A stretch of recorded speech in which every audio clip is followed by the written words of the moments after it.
السلام علیکم سامعین، امید ہے آپ سب خیریت سے ہوں گے۔ آج میں آپ کے لیے صفدر حیات صاحب کی ایک دلچسپ کہانی لے کر آئی ہوں، جس کے مصنف حسام بٹ ہیں۔ امید ہے آپ اس کہانی کو توجہ سے سنیں گے اور آخر میں اپنی رائے ضرور دیں گے۔ تو آئیے کہانی کا آغاز کرتے ہیں۔ کہانی کا نام ہے چوپٹ راج۔ لگتا ہے کچھ نہیں بدلا اور شاید کبھی بدلے گا بھی نہیں۔ میں نے اپنے بچپن میں بڑوں سے سنا تھا کہ زمانہ جاہلیت کے لوگوں کو ایک دوسرے کے گریبان میں ہاتھ ڈالنے کے لیے کسی خاص سبب کی ضرورت نہیں ہوتی تھی، بس کبھی پانی پلانے پر جھگڑا اور کبھی گھوڑا آگے بڑھانے پر جھگڑا۔ سرزمین عرب میں ظہور اسلام سے پہلے کے تاریک دور میں یہ سب کچھ زیادہ عجیب محسوس نہیں ہوتا تھا، لیکن آج کی مہذب و ترقی یافتہ دنیا میں انسان نے اپنے انداز و اطوار بدلے ہیں اور نہ ہی حکایت و روایات۔ اس مختصر سی دل خراش تمہید کے بعد میں اصل واقعے کی طرف آتا ہوں۔ وہ موسم بہار کی ایک سہانی و خوشگوار صبح تھی۔ میں حسب معمول تیار ہو کر تھانے پہنچا تو میں نے برآمدے میں درجن بھر خواتین و حضرات کو جمع پایا۔ انہی افراد میں 2 مرد مجھے گھائل بھی نظر آئے، جن میں سے ایک کو تو معمولی چوٹیں آئی تھیں، جبکہ دوسرا بقول شخص سے لہو لہان ہو رہا تھا۔ میں اپنے کمرے میں جا کر بیٹھا تو کانسٹیبل راشد احمد نے میرے پاس آ کر اطلاع دی، ملک صاحب 2 کوچوانوں میں بڑی خطرناک لڑائی ہو گئی ہے۔ ہاں، میں نے برآمدے میں 2 افراد کو زخمی حالت میں دیکھا ہے، میں نے معتدل انداز میں کہا۔ کیا تم انہی کا ذکر کر رہے ہو؟ جی ملک صاحب، وہ اس بات میں گردن ہلاتے ہوئے بولا۔ میں ہی انہیں پکڑ کر تھانے لایا ہوں۔ اپنی بات کے اختتام پر راشد نے مجھے بتایا کہ وہ معمول کے گشت پر تھا کہ تانگا سٹینڈ پر اس نے 2 کوچوانوں کو آپس میں بری طرح مار پیٹ کرتے دیکھا۔ راشد اور وہاں موجود لوگوں نے مداخلت نے انہیں ایک دوسرے سے الگ کیا، لیکن اس دوران میں وہ ایک دوسرے کو اچھا خاصا نقصان پہنچا چکے تھے۔ بہرحال وہ ان دونوں کو پکڑ کر تھانے لے آیا، اور وہ جو ان کے ساتھ درجن بھر مرد و زن ہیں۔ میں نے سوالیہ نظر سے کانسٹیبل کی طرف دیکھا اور پوچھا، ان کا کیا؟ ان میں سے کچھ تو فرید کے تانگے کی سواریاں ہیں ملک صاحب، کانسٹیبل نے جواب دیا، اور باقی تانگا سٹینڈ سے چند لوگ ان کے ساتھ آ گئے ہیں۔ ٹھیک ہے، میں نے معتدل انداز میں کہا، تم دونوں کوچوانوں کو میرے پاس بھیج دو۔ بات کے اختتام پر میں نے تاکیدی انداز میں اضافہ کر دیا، صرف کوچوانوں کو۔ سمجھ گیا ملک صاحب، کانسٹیبل نے فرما برداری سے کہا اور میرے کمرے سے نکل گیا۔ 15 سیکنڈ کے بعد دونوں گھائل کوچوان میرے سامنے حاضر تھے۔ ان میں سے جو کم زخمی تھا اس کا نام فرید معلوم ہوا، جبکہ لہو لہان کوچوان صفدر تھا۔ میں نے گہری نظر سے ان کا جائزہ لیا۔ فرید کی عمر 35 کے قریب رہی ہوگی۔ وہ مضبوط بدن کا مالک اور ایک دراز قامت شخص تھا۔ اپنے چہرے مہرے اور وضع قطع سے وہ ایک امن پسند اور صلح جو انسان نظر آتا تھا، مگر اس نے صفدر کا جس طرح حلیہ بگاڑا تھا وہ اس کی شخصیت سے لگا نہیں کھاتا تھا۔ صفدر کا قد کاٹ اور صحت بھی فرید سے کم نہیں تھی، اس کی عمر 30 کے آس پاس تھی۔ میری بات دھیان سے سنو، میں نے تنقیدی نگاہ سے ان کا جائزہ لینے کے بعد واشگاف الفاظ میں کہا، میں تم دونوں کو 3 منٹ دوں گا۔ اس دوران میں تم نے مجھے اس فساد کی وجہ بتانی ہے۔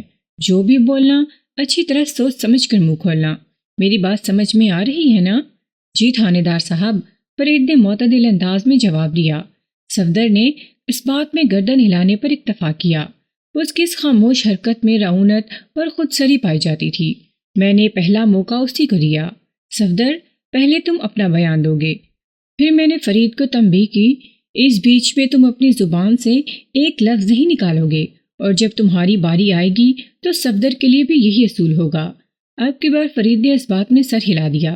میں نے صفدر کی طرف دیکھتے ہوئے کہا، تم بولنا شروع کرو، میں تمہارا وقت نوٹ کر رہا ہوں۔ جناب، میں موزہ قلعہ تارا سنگھ کے چودھری فرمان علی کا خاص ملازم ہوں، صفدر نے فخر سے سینہ چوڑا کرتے ہوئے کہا۔ دوسرے کاموں کے علاوہ چودھری صاحب کی بیٹی زیبا بی بی کو اسکول لے جانے اور لانے کی ذمہ داری بھی مجھ پر ہے۔ زیبا کی عمر 13 سال ہے اور وہ آپ کے تھانے کے نزدیک واقع ہائی اسکول میں 6ٹھی جماعت میں پڑھتی ہے۔ جب تک چھوٹی بی بی کی چھٹی نہیں ہو جاتی میں اپنے تانگی کے ساتھ اسکول کے نزدیک ہی موجود رہتا ہوں۔ وہ سانس ہموار کرنے کے لیے تھما، پھر اپنے بیان کو آگے بڑھاتے ہوئے بتانے لگا، واپسی کے سفر میں مجھ پر کوئی دباؤ نہیں ہوتا۔ اگر حویلی تک پہنچنے میں چند منٹ کی دیر بھی ہو جائے تو چودھری صاحب ناراض نہیں ہوتے، لیکن انہوں نے مجھے سختی سے تاکید کر رکھی ہے کہ زیبا کو وقت پر سکول پہنچانا ہے۔ اسی لیے صبح کے وقت اپنے تانگے کی رفتار کو تیز رکھتا ہوں۔ آج صبح جب میں چودھری صاحب کی بیٹی کو لے کر اسکول کی طرف آ رہا تھا تو میرے آگے فرید کا تانگا بھی تھا۔ میں نے اس سے بار بار درخواست کی کہ مجھے آگے نکلنے کا موقع دے۔ آج میں معمول سے کچھ لیٹ تھا اور میری کوشش تھی کہ زیبا کو اسکول لگنے سے پہلے پہنچا دوں، مگر اس نامراد نے مجھے راستہ نہیں دیا۔ بہرکیف میں نے کسی طرح زیبا کو اسکول پہنچایا اور تانگا اسٹینڈ کی طرف نکل گیا۔ مجھے پتا تھا کہ فرید اپنی سواریاں اتارنے کے بعد ادھر اسٹینڈ پر ہی رکے گا۔ وہ دوبارہ تانگے بھرنے میں 1 گھنٹہ لگ سکتا تھا۔ میں تانگا اسٹینڈ کی طرف آیا تو اس مقصد سے تھا کہ فرید کو اس کی ہٹ دھرمی پر کھری کھری سناؤں گا، لیکن میں نے جیسے ہی بات شروع کی یہ مجھ پر چڑھ دوڑا۔ جواباً میں نے بھی اپنے دفاع میں ہاتھ پاؤں چلانا شروع کر دیے۔ بس یہی کہانی ہے جناب۔ صفدر کے خاموش ہونے پر میں نے فرید کو اشارہ کر دیا۔ صفدر کے بیان کے دوران میں وہ بالکل خاموش کھڑا رہا تھا۔ تھانے دار صاحب، میں بھی قلعہ تارا سنگھ کا وسینک ہوں، مگر میری چودھری فرمان علی یا اس کی حویلی سے کوئی نسبت نہیں ہے۔ فرید نے ٹھہرے ہوئے لہجے میں کہا، میں غریب کو چوان ہوں اور دن بھر کی محنت کے بعد میں اپنی بیوی بچوں کے لیے رزق روزی کما پاتا ہوں۔ لمحاتی توقف کر کے اس نے ایک آسودہ سانس خارج کی، پھر اپنی بات کو مکمل کرتے ہوئے بولا، آج صبح میں حسب معمول سواریوں سے بھرے ہوئے تانگے کے ساتھ قلعہ تارا سنگھ سے اس طرف آ رہا تھا تو مندر کے نزدیک صفدر نے مجھے سڑک چھوڑنے کے لیے کہا۔ سڑک کو چھوڑ کر اسے راستہ دینے کا مطلب تھا مجھے اپنا تانگا کچے میں اتارنا ہوگا۔ پہلے 2-3 روز سے بارش ہو رہی ہے، جس کے باعث سڑک کی دونوں جانب کا کچا دلدل کی صورت اختیار کر چکا ہے، اور اس وقت میرے سامنے سے ایک بس بھی آ رہی تھی۔ ایسے میں سواریوں سے بھرے ہوئے تانگے کو کچے میں اتارنے سے کوئی بھی سنگین حادثہ پیش آ سکتا تھا۔ چنانچہ میں نے اپنی اور سواریوں کی جان کی حفاظت کے پیش نظر صفدر کی بات نہیں مانی، لیکن جب سامنے سے آنے والی بس گزر گئی تو میں نے اپنے تانگے کا ایک پہیہ نیچے اتار کر صفدر کے تانگے کو راستہ دے دیا تھا۔ میں اس سے زیادہ اور کیا کر سکتا تھا؟ باقی جہاں تک مار پیٹ کا معاملہ ہے تو وہ تھوڑی دیر کو رکا، پھر اضافہ کرتے ہوئے کہا، جھگڑا صفدر نے شروع کیا تھا، میں تو تانگا اسٹینڈ پر کھڑا سواریوں کا انتظار کر رہا تھا۔ صفدر وہاں پہنچا اور مجھے گالیاں دینے لگا۔ پہلے اس نے مجھ پر ہاتھ اٹھایا، میں اسے روکنے کی کوشش کرتا رہ گیا اور یہ چودھری فرمان کی دھمکیاں دیتے ہوئے مجھ پر حملے کرتا رہا۔ اللہ نے مجھے بھی ہاتھ پاؤں دے رکھے ہیں تھانے دار صاحب۔ اگر صفدر چودھری کا بندہ ہے تو میں اپنے رب کا بندہ ہوں۔ اس اللہ کے بندے نے اپنی جان کی حفاظت کے لیے جو کچھ بھی کیا وہ اس کا حق بنتا تھا جناب۔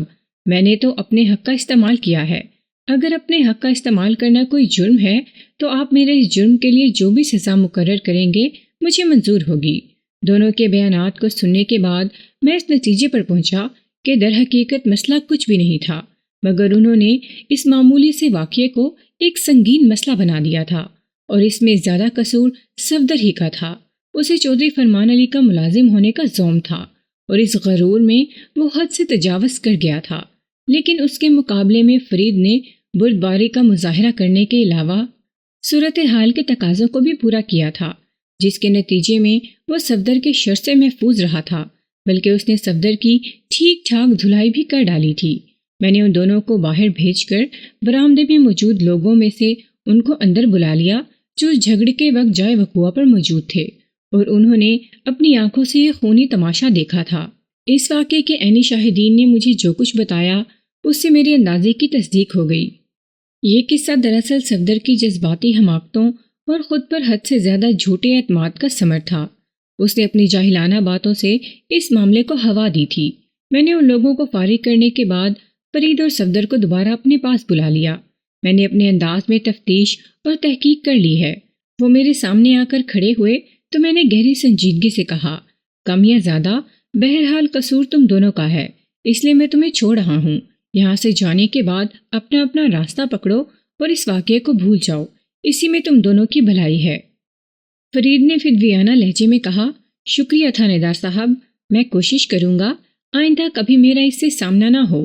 بات کے اختتام پر اس نے صفدر کی طرف دیکھا۔ سامنا کیسے نہیں ہوگا؟ صفدر نے غصے میں لال پیلا ہوتے ہوئے کہا، تم اگر میرے راستے میں نہیں آؤ گے تو میں خود تمہیں ڈھونڈ لوں گا۔ قلعہ تارا سنگھ میں تم کہیں بھی چھپ جاؤ، نہیں چھپ پاؤ گے۔ صفدر کے یاوا گوئی نے میرے رگوں پے میں اس کے لیے ناپسندیدگی کی ایک لہر سی دوڑا دی۔ تاہم میں نے اپنے جذبات پر قابو رکھتے ہوئے برہمی بھرے لہجے میں اس سے استفسار کیا، تم کس لیے فرید کو ڈھونڈ نکالو گے؟ کیا آپ میرا حشر دیکھ رہے ہیں؟ وہ اپنے زخمی چہرے کی جانب اشارہ کرتے ہوئے طنزیہ لہجے میں بولا، یہ سب اسی مسنے کا کیا دھرا ہے، اسے اپنی اس غلطی کا خمیازہ تو بھگتنا ہی پڑے گا۔ میں تو اس واقعے کو کسی بھی قیمت پر نہیں بھول سکتا۔ وہ اپنی اوقات سے باہر نکلنے کی کوشش کر رہا تھا۔ چودھری فرمان کا ملازم ہونے کی وجہ سے اس نے خود کو ترم خان سمجھ لیا تھا۔ اسے بالکل معلوم نہیں تھا کہ میں اس سے بھی کہیں زیادہ ٹیڑے اور بد دماغ مجرموں کو اپنے قدموں میں جھکا کر دھول چٹا چکا ہوں۔ تمہیں کچھ اندازہ بھی ہے کہ اس وقت تم کہاں کھڑے ہو؟ میں نے اس کی آنکھوں میں آنکھیں ڈال کر کرخت لہجے میں سوال کیا۔ اور کس سے بات کر رہے ہو؟ یہ تھانہ ہے اور آپ یہاں کے انچارج ہیں، اس نے پرغرور لہجے میں کہا۔ لیکن آپ نے میرے ساتھ انصاف نہیں کیا، اب یہ کام مجھے خود ہی کرنا ہوگا۔ تو تم مجھے قانون سکھاؤ گے؟ میں نے اس کے گال پر ایک زناٹے دار تھپڑ سیدھ کرتے ہوئے خالص تھانے دارانہ انداز میں کہا، ٹھیک ہے، میں تمہیں دیکھ لیتا ہوں۔ ایک تو وہ چانٹا زوردار تھا، اس پر میری غسیلی آواز بھی بلند آہنگ تھی، لہٰذا اس مختصر سی کارروائی کے نتیجے میں حوالدار میرے کمرے میں آ گیا اور الجھن زدہ نظر سے مجھے تکنے لگا۔ دلاور حسین، میں نے حوالدار کو مخاطب کرتے ہوئے تحقمانہ انداز میں کہا، اس چودھری فرمان علی کے خاص آدمی کو حوالات میں بند کر دو، میرا فیصلہ اس کے لیے قابل قبول نہیں ہے۔ یہ 2-4 دن ہمارا مہمان بن کر رہے گا تو اس کا دماغ ٹھیک ہو جائے گا۔ پھر میں نے فرید کی طرف دیکھتے ہوئے ان الفاظ میں اضافہ کر دیا، تم اپنے گھر جاؤ اور قلعہ تارا سنگھ کے چودھری فرمان علی کو بتا دو کہ اس کا پالتو کتا اس وقت میری کسٹڈی میں ہے اور میں اسے تمیزدار بنانے کے بعد اس کے حوالے کر دوں گا۔ حوالدار دلاور حسین جیسے ہی صفدر کی طرف بڑھا، اس کا چہرہ متغیر ہو گیا۔ چند لمحے پہلے تک اس کے انداز و اطوار میں جو اکڑفو نظر آ رہی تھی، وہ میرے ایک ہی دبکے اور کرارے تماچوں سے ہوا ہو گئی تھی۔ تھانے دار صاحب، وہ منت ریز لہجے میں بولا، آپ تو خواہ خواہ مجھ سے خفا ہو رہے ہیں، آپ جو کہیں گے میں وہی کروں گا، بس آپ مجھے قید نہ کریں، میں آپ کی ہر بات ماننے کو تیار ہوں۔ سچ کہہ رہے ہو نا؟ میں نے پوچھا۔ 16 آنے سچ سرکار، وہ اپنے دونوں کانوں کو ہاتھ لگاتے ہوئے بولا۔ میری توبہ جو میں آپ کے حکم سے ذرا سا بھی ادھر ادھر دیکھوں۔ صفدر کو حوالات میں بند کرنا میرا مقصود نہیں تھا، میں تو صرف اس کی گردن میں پڑے ہوئے چودھری فرمان علی کے سریے کو تھوڑا نرم کرنے کا ارادہ رکھتا تھا، اور یہ کام اسے قید کیے بنا ہی ہو گیا تھا، لہٰذا میں نے اسے جانے کی اجازت دے دی۔ فرید اور صفدر کے دست و گریباں ہونے والا واقعہ اتنا اہم نہیں تھا کہ میں اسے یاد رکھتا، مگر بعض واقعات کی باز گشت ان کی یاد کو تازہ کرنے کا سبب بن جاتی ہے۔ اس معاملے میں بھی کچھ ایسا ہی ہوا تھا۔ کانسٹیبل راشد احمد 4 اپریل کی صبح ان دونوں کو پکڑ کر میرے پاس لایا تھا اور 7 اپریل کی صبح فرید کی بیوی رضیہ گاؤں کے 2 افراد کے ساتھ تھانے آ گئی تھی۔ وہ اپنے گمشدہ خاوند کی رپورٹ درج کرانے آئی تھی۔ میں نے رضیہ کو فوراً اپنے کمرے میں بلا لیا۔ رضیہ کی عمر 30 سال تھی۔ وہ ایک فربان دام گوری چٹی عورت تھی۔ رضیہ کے ساتھ آنے والے اس کے پڑوسی تھے جو اس وقت باہر بیٹھے ہوئے تھے۔ میرے تھانے سے موزہ قلعہ تارا سنگھ 3 میل کے فاصلے پر شمال میں واقع تھا۔ وہ لوگ ایک تانگے پر سوار ہو کر تھانے پہنچے تھے، لیکن وہ تانگا فرید کا ہرگز نہیں تھا۔ میرے استفسار پر رضیہ نے گلوگیر آواز میں بتایا، تھانے دار صاحب، فرید روزانہ اندھیرا ہونے سے پہلے گھر آ جایا کرتا تھا، مگر وہ پچھلی رات واپس نہیں آیا۔ میں پوری رات پریشان ہوتی رہی اور اس کے انتظار میں جاگتی رہی۔ تینوں بچے بھی فرید کے گھر واپس نہ آنے پر بہت فکر مند ہیں۔ جب صبح تک فرید کی کوئی خیر خبر نہیں ملی تو میرے پڑوسیوں نے مجھے مشورہ دیا کہ تھانے جا کر اس واقعے کی فوراً رپورٹ درج کرانا چاہیے۔ میں اسی لیے آپ کے پاس آئی ہوں۔ میرے پاس آ کر تم نے بہت اچھا کیا ہے رضیہ۔ پوری توجہ سے اس کی بپتا سننے کے بعد میں نے گہری سنجیدگی سے کہا، میں نہ صرف فرید کی گمشدگی کی رپورٹ درج کروں گا بلکہ اسے جلد از جلد بازیاب کرنا بھی میری ذمہ داری ہے، لیکن اس کے لیے تمہیں مجھ سے تعاون کرنا ہوگا۔ اس نے الجھن زدہ لہجے میں پوچھا، کس قسم کا تعاون تھانے دار صاحب؟ بس میں تم سے جو بھی سوال کروں، میں نے رضیہ کے ستے ہوئے چہرے پر نگاہ جما کر کہا، مجھے اس کا درست جواب چاہیے۔ میری بات سمجھ رہی ہو نا؟ جی تھانے دار صاحب، وہ سر کو اثباتی جنبش دیتے ہوئے بھرائی ہوئی آواز میں بولی۔ آپ پوچھیں جی۔ 3 روز پہلے تمہارے شوہر فرید اور چودھری فرمان علی کے ملازم صفدر کو زخمی حالت میں میرے پاس لایا گیا تھا۔ میں نے ٹھہرے ہوئے لہجے میں کہا، ان دونوں نے ایک معمولی سی بات پر مار پیٹ کی تھی اور میں نے انہیں سمجھا بجھا کر یہاں سے روانہ کر دیا تھا۔ کیا تمہیں اس واقعے کا علم ہے؟ جی تھانے دار صاحب، فرید نے مجھے صفدر کی زیادتی اور غنڈہ گردی کے بارے میں تفصیل سے بتا دیا تھا، رضیہ نے کہا۔ میں نے فرید کو سمجھایا تھا کہ وہ صفدر سے دور ہی رہے۔ صفدر کے پیچھے چودھری فرمان کی طاقت ہے، ہم ان لوگوں کا مقابلہ نہیں کر سکتے۔ فرید نے میرے مشورے پر عمل کرنے کا مجھے یقین دلایا تھا اور اس نے ایسا کیا بھی تھا۔ 2 دن امن و امان سے گزر گئے اور پھر کل رات فرید گھر نہیں لوٹا۔ بات کے اختتام پر اس کی آواز نمناک ہو گئی تھی۔ کیا تم سمجھتی ہو کہ فرید کی گمشدگی میں صفدر کا ہاتھ ہو سکتا ہے؟ میں نے استفسار کیا۔ تھانے دار جی، میں نے مر کر اپنی قبر میں جانا ہے، اس لیے بغیر ثبوت کے کسی پر الزام لگانا ٹھیک نہیں ہے، وہ ایک معقول اور صحت مند رویے کا اظہار کرتے ہوئے بولی۔ ویسے صفدر ایک کینہ پرور انسان ہے، وہ کسی بھی حد تک گر سکتا ہے۔ فرید نے جس طرح اس کی ٹھکائی کی تھی وہ اسے بھولنے والا تو نہیں۔ میں نے گہری سانس خارج کرتے ہوئے سوال کیا، تم لوگوں کے رشتہ دار کہاں کہاں رہتے ہیں؟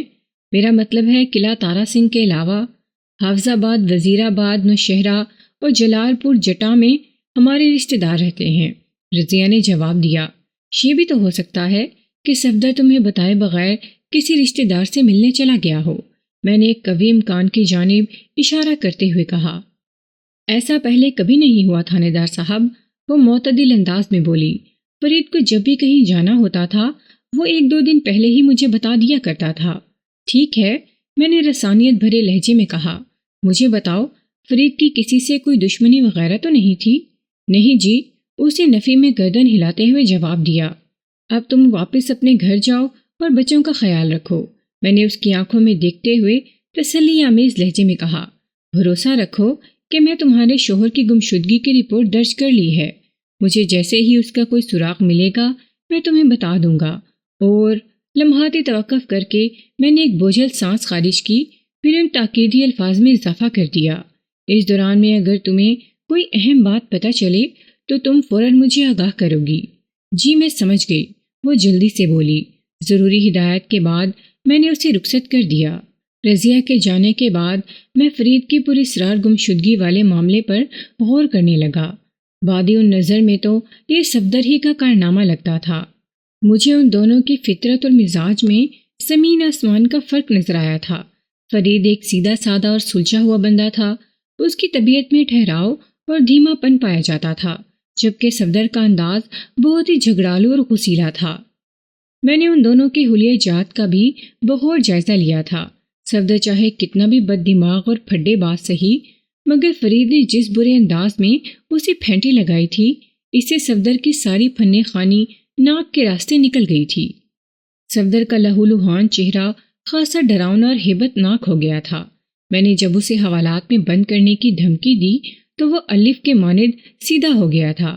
اس امر میں مجھے کوئی شک نہیں کہ اس موقع پر صفدر کا نرم پڑ کر سراپا التجا بن جانا محض اس لیے تھا کہ میں اسے حوالات میں نہ ڈالوں، ورنہ اس کی آنکھوں سے جھلکتی مکاری سے صاف پتہ چلتا تھا کہ جب اس کا وقت آئے گا تو وہ فرید کو کوئی بڑا نقصان ضرور پہنچائے گا۔ بفرض محال اگر صفدر فرید کی پراسرار گمشدگی میں ملوث نہیں تھا تو پھر ایک ہی امکان باقی رہ جاتا تھا، اور وہ امکان تھا کوئی افسوسناک واقعہ۔ عین ممکن تھا کہ فرید کسی خوفناک حادثے کا شکار ہو گیا ہو۔ اسی نکتے کو ذہن میں رکھتے ہوئے میں نے فرید کی تلاش کا کام شروع کروا دیا۔ اس کے تانگے کا روٹ قلعہ تارا سنگھ سے موڑ جمال شانی میرے تھانے تک تھا۔ میرے تھانے کی ایک جانب تو گرلز ہائی اسکول تھا اور دوسری طرف بس اڈا اور تانگا سٹینڈ۔ فرید قلعہ تارا سنگھ سے موڑ جمال کے درمیان تانگا بانی کیا کرتا تھا اور یہ فاصلہ 3 میل کے برابر تھا۔ اسے جو بھی حادثہ پیش آیا ہوگا لازمی اسی 3 میل کے ٹکڑے میں کسی مقام پر آیا ہوگا۔ اس بیچ میں جتنے سٹاپ پڑتے تھے وہ میری توجہ کا خاص مرکز تھے۔ میں نے تلاش کا یہ مشن 2 کانسٹیبلز کے ذمہ لگایا تھا اور انہیں ہدایت کر دی تھی کہ ہر سٹاپ پر رک کر وہاں پوچھ تاچھ کریں، اور مجھے امید تھی کہ شام سے پہلے لاپتہ فرید اور اس کے تانگے کا کوئی سراغ ضرور مل جائے گا۔ میری یہ امید 7 اپریل کا سورج غروب ہونے سے پہلے بر آئی۔ قلعہ تارا سنگھ سے لگ بھگ 1 میل کے فاصلے پر بھکی موڑ کے نزدیک فرید کا تانگا دستیاب ہو گیا تھا، مگر صرف تانگا۔ موڑ بھکی میرے تھانے سے کم و بیش 2 میل دور شمال میں واقع تھا اور وہاں سے ایک کچا راستہ شکر گڑھ کی سمت جاتا تھا۔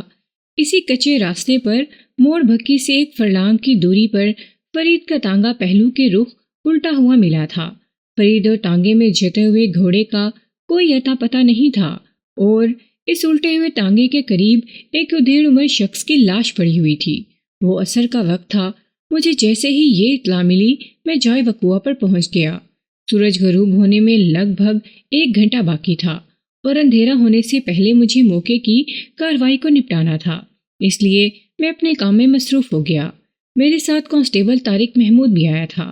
وہ گھوم پھر کر گرد و نواح کا جائزہ لینے لگا۔ جب میں موقع واردات پر پہنچا تو وہاں پہلے ہی درجن بھر افراد جمع تھے۔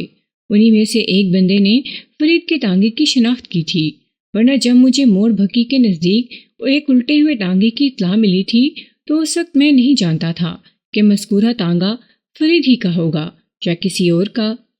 وہ ٹانگا ایک سائڈ پر اس طرح الٹا ہوا تھا جیسے 2-3 طاقتور انسانوں نے زور لگا کر اسے اس حالت میں پہنچایا ہو۔ ٹانگا الٹا ہوا تھا یا سیدھا، سر دست ٹانگے کی پوزیشن کی کوئی اہمیت نہیں تھی۔ اصل مسئلہ تو فرید اور گھوڑے کے غیاب کا تھا، اور اس سے بھی کہیں سنگین معاملہ اس مردانہ لاش کا تھا جو الٹے ہوئے ٹانگے کے نزدیک کی زمین پر پڑی تھی۔ میں اکڑوں بیٹھ کر اس لاش کا جائزہ لینے لگا۔ اس شخص کی عمر 50 سے متجاوز تھی، قد درمیانہ اور بدن فربا۔ سر کے بالوں میں سفید اور کالے کا تناسب برابر تھا۔ اس بندے نے کاٹن کا سفید شلوار سوٹ پہن رکھا تھا اور پاؤں میں کالی گرگابی۔ اس بد نصیب کی پیشانی، چہرہ اور قمیض کا سامنے والا حصہ خون آلود تھا۔ یہ خون اس کے پھٹے ہوئے سر سے خارج ہوا تھا۔ پیشانی سے اوپر والے حصے پر کسی وزنی ہتھوڑے یا کسی اور بھاری آہنی اوزار سے ایک طوفانی ضرب لگائی گئی تھی، جس کے نتیجے میں اس بد قسمت کی کھوپڑی کا وہ حصہ چٹک گیا تھا اور یہی کاری ضرب اس کی موت کا سبب بنی تھی۔ لباس اور بدن پر جمے ہوئے خون سے اندازہ ہوتا تھا کہ اس شخص کی موت کل شام یا رات کے ابتدائی حصے میں واقع ہوئی تھی۔ لاش کے معائنے کے بعد میں نے ہلاک ہونے والے شخص کی جامع تلاشی لی تو اس کی قمیض کی ایک جیب میں مجھے طے شدہ کاغذ ملا۔ میں نے اس کاغذ کو کھول کر پڑھا۔